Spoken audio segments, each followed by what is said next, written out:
Boxingego here. If you like this video, make sure you hit the like button and also subscribe to the channel and hit the bell icon on the top of your screen to get notified when the latest new content drops.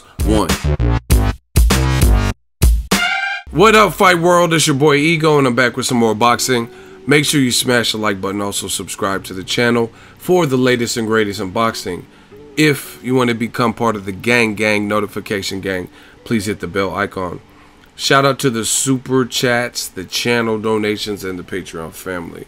Now, I did a live stream and reported that, according to WBC President Mauricio Suleiman, who's on vacation, or he's doing a convention or something, and he put on social media that he had got word back from VADA stating that Luis Ortiz had failed a drug test, right? Now, ESPN's Dan Rayfield talked to Lou DiBella, and it looks like from this article that was pinned up late, you know what I mean, everybody's working late, it looks like the fight with Wilder and Luis Ortiz is now being canceled.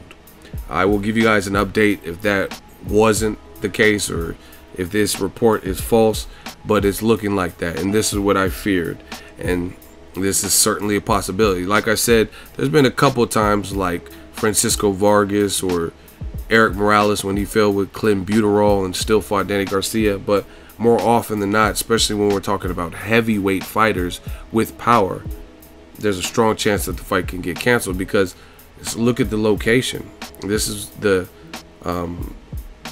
same state that had to pay Magomed Abdusalamov's family like $22 million for not stopping the fight, and you know what I mean, and now their son is permanently disabled, you know what I mean? So New York's not playing, and you can come up with all the reasons and prescriptions and stuff, but you failed with something in your system.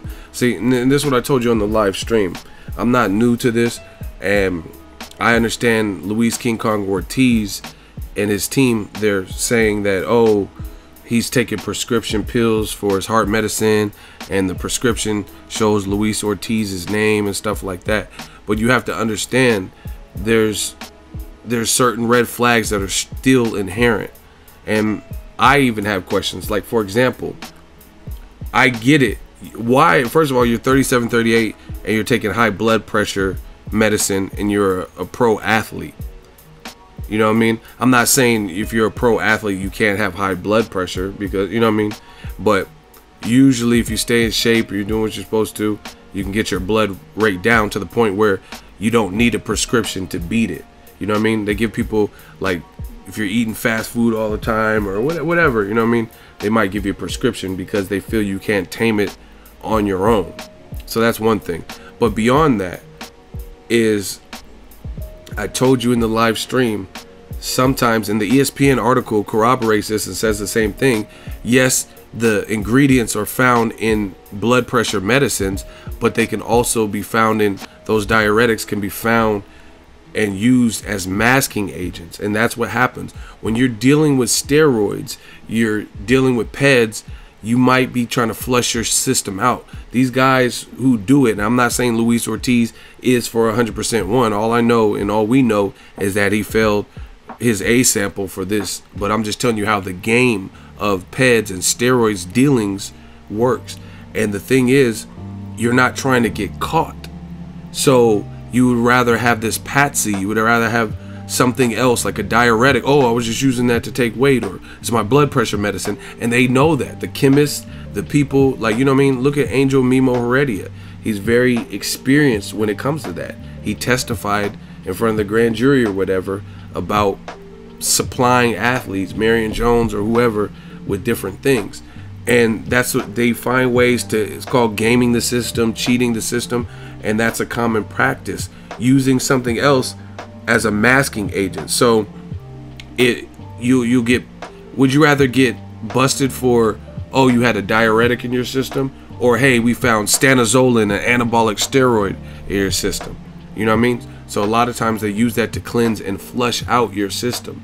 So my other question is this, and I still haven't seen Luis Ortiz's side explain this, just like the Alexander Povetkin when he failed with Deontay Wilder. Why wait for any commission like VADA or organization, whatever you want to call them, entity? Why are they the ones telling the WBC via letter, email, text, whatever they do, that, hey, we found 2 things that weren't supposed to be in this test, in his test? You know what I mean? We found, I don't know the correct vernacular for whatever he tested positive for, but I'm just saying, if you declare it, and it should be no mystery, it shouldn't be VADA telling WBC, it should be, hey, we told VADA that we have taken this, and this blood pressure medicine, because the thing is, if they don't know what's in it, then they can do their research, and then it wouldn't have been an issue. They'll be like, hey, you can't be taking this stuff while you have a fight coming up, right? Or they would say, oh, okay, this is proved, we'll notate it, so if anything else shows irregular outside of this ingredients, because we've approved, we understand your condition with hypertension or high blood pressure, but that's not how these cases are turning out, which leads people to believe that there is foul play or something fishy or questionable. And to me, that is fair. It's fair for the simple fact of, first of all, if VADA tested me right now, they're not gonna find nothing. I don't smoke weed, I don't do hardcore drugs. They're not gonna find nothing in me. You know what I mean? You might find some Starbucks or some shit ingredients, but you're not gonna find this stuff in me. You know what I'm saying? And the other thing is, all these things, failing tests and positive for certain things, why is it not happening to Deontay Wilder? I haven't seen one of his tests come back where it did. Canelo Triple G, why it's not coming back in their test either? So you know what I'm saying? You gotta question those things. Plus, even the high blood pressure medicine, okay, let's say that's 100% legit, it's still going to be questioned because in 2014 he had the Latif Coyote fight and he failed the drug test for a steroid, I believe. You know what I mean? And he got suspended for it, and it was later changed, I think, to a no contest or whatever. So that still hasn't been answered for. 2014, like what happened with that? You know what I mean? So it's not rocket science that if you have something on your jacket or your record, people are going to just automatically assume the worst. So me knowing that, hey, I failed, I got past that, whatever happened the first time, if you know you're on a prescription medicine, like whatever, Lorazol or whatever the shit's called, then why not declare it to VADA? Because again, it sounds so much better when it's coming from the athlete or their team. Like, hey, here's a list of all the stuff he's taken. This is his supplements. This is his boom, boom, boom. You know what I mean? What is it? Because now you've declared it, as opposed to VADA going through their procedural stuff and saying, Mauricio Suleiman, here's a letter, here's an official letter, and we found these 2 things in. So to me, there's still a questionable element, and I haven't seen that side rebut. I've seen the prescriptions posted and all that with his address on the prescription. They should have censored that out, but I've seen that stuff. But at the end of the day, I would want to see, do you have something showing that you told VADA that, hey, I'm on this? Because why would you wait for VADA to discover that you had these ingredients in there, but you never declared it? That, to me, that's weird. Because like I said, if I was on something like prescription, why not tell them? So because it could have been situated right then and there. The day you signed up and start doing medicals and all that, it would have been known right then and there that you take this high blood pressure medicine. So it wouldn't really be, in essence, a discovery. And the other thing is questionable is, like, if you have a real good case, then usually fights won't get canceled. You know what I'm saying? So that also lets you know that there's an element of shakiness with your argument. They know, the VADA and all these people, they're not stupid. They understand that, yeah, you could took it for high blood pressure, but you could also take it as a masking agent, as you've seen in the ESPN article. So the whole shit is fucked, man. This was a great fight, and it looks like, according to ESPN, the fight is now being canceled, and they're gonna have to look for another option. So big bummer. I was actually gonna try to go out to New York for this particular fight, And overall, it's not a good look. Like I said, this is not.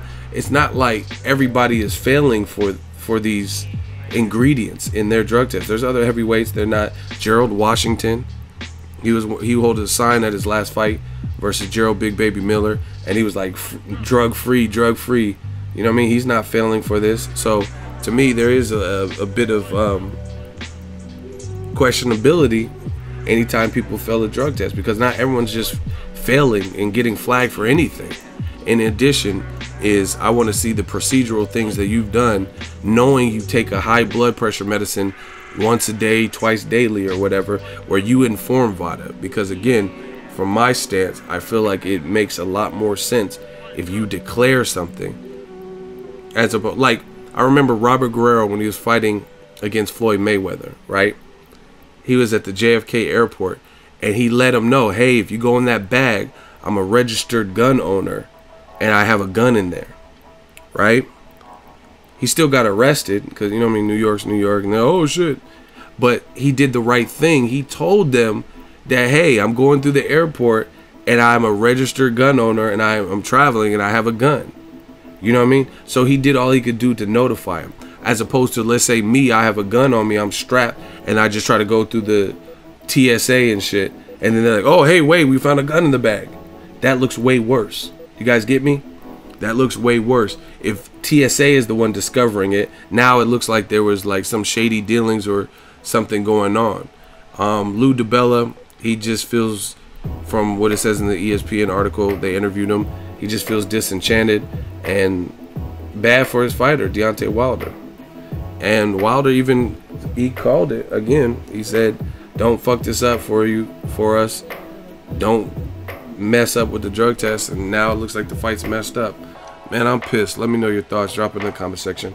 Make sure you share the video, like the video as always. Hate, comment, and subscribe. Till next video, is Ego signing off. So if you enjoyed this video and want more content like this on the channel, you can show your appreciation by going to the PayPal donate button or the YouTube support button. And you can donate any amount that you feel is equivalent to the value of this video. Much more to come. Thank you guys for your support. Boxingego, the future of boxing.